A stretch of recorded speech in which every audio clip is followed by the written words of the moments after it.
अस्सलामुअलैकुम रहमतुल्लाहि व बरकातुहू। मैं हूँ आपके अपनी Zara Shah, United Human Right Council Pakistan ख़वातीन की मरकज़ी सदर। तो कुछ दिनों से मेरे पास एक वीडियो आई है और बहुत अज़ियत में है। हमारे एक फ़नकार हैं जो कि कसूर गांव में रहते हैं और ज़मीन का तनाज़ा था। ज़मीन के तनाज़े पे उसकी शोल्डर की हड्डी तोड़ी गई, पसलियाँ तोड़ी गई। आरजे कसूरी नाम है उनका। छोटे छोटे बच्चे हैं, माह रमज़ान है, ताक राते हैं। किस तरह परेशान हैं वो लोग के कोई पुरसाने हाल नहीं है। उनकी बेगम से मेरी बात हुई कि उन्होंने बताया कि अब तक 1.5 लाख रुपया खर्चा आ चुका है।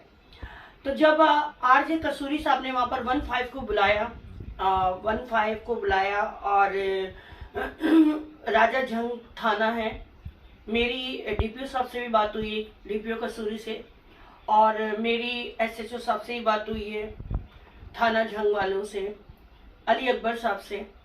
तो जब मुझे उन्होंने बताया आरजे कसूरी ने कि मैंने 15 को बुलाया और 15 वालों के सामने उन्होंने जो कि एंटी पार्टी थी, उनके रिश्तेदार थे, ज़मीन का मसला था, तो बेइंतहा बेदर्दी से जालमाना तरीके से मारा।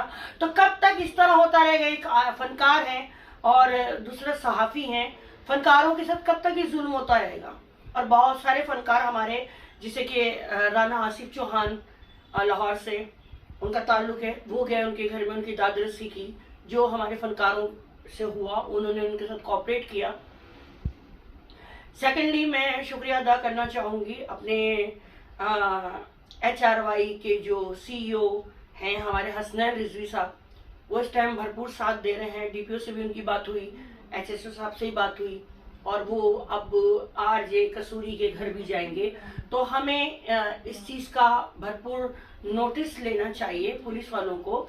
मैं IG पंजाब साहब आपसे रिक्वेस्ट करूँगी, मरियम नवाज साहिबा, आप बकौल आपके कि कोई भी किसी पे तशद्दुद नहीं करेगा, तो हमारे मतलब फनकार बिरादरी के साथ ऐसा क्यों?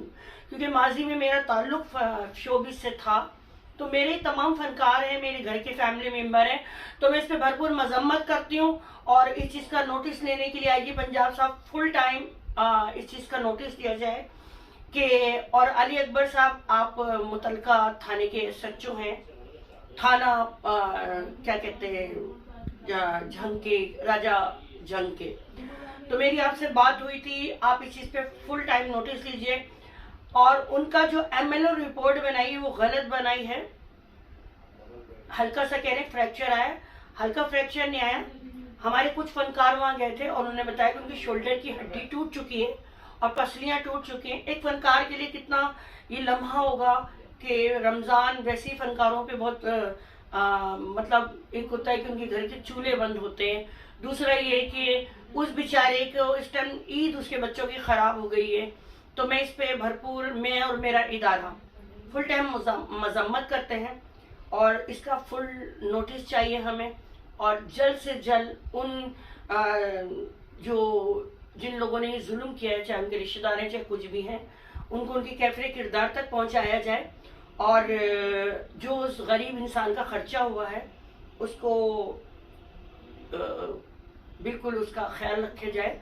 और आखिरी बार में एक बात ज़रूर कहूँगी कि हमारे बहुत प्यारे दोस्त, बहुत अच्छे साथी, व्हाट्सएप की दुनिया के 10 से 12 साल से हमारा उनका साथ था, कि ख्वाजा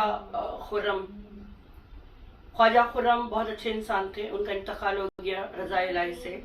इन्ना लिल्लाहि व इन्ना इलैहि राजिऊन के ख्वाजा वसीम साहब का इंतकाल हो गया है और बहुत अफसोस है हम सबको। पूरे व्हाट्सएप पे सन्नाटे मचे हुए। तो मैं एक ही बात बोलूँगी कि सब उनके लिए दुआ फातिहा ज़रूर पढ़ें, लड़ाई झगड़े ख़त्म करें, एक दूसरे से मोहब्बत प्यार, ताक रातें चल रही हैं, ज़िंदगी का कोई पता नहीं है। कि 2 दिन पहले वो बात कर रहे थे और अचानक से रोज़े की हालत में उनको हार्ट अटैक हो गया। तो मैं तमाम अपने साथियों से कहूँगी कि ख्वाजा खुर्रम के लिए दुआ फातिहा ज़रूर, दुआ मफ़रत ज़रूर करें। और आरजे कसूरी साहब को इंसाफ मिलना चाहिए। IG पंजाब साहब, हमें आपसे बहुत उम्मीद है, आप उनको इंसाफ देंगे। हम इदारा इंसानी हकूक़ के लिए आवाज़ उठाते हैं और बिल्कुल आवाज़ उठाते रहेंगे। अपना बहुत ख्याल रखिएगा, दुआओं में याद रखिएगा। आपकी अपनी ज़ारा शाह। अस्सलाम वालेकुम रहमतुल्लाहि व बरकातहू।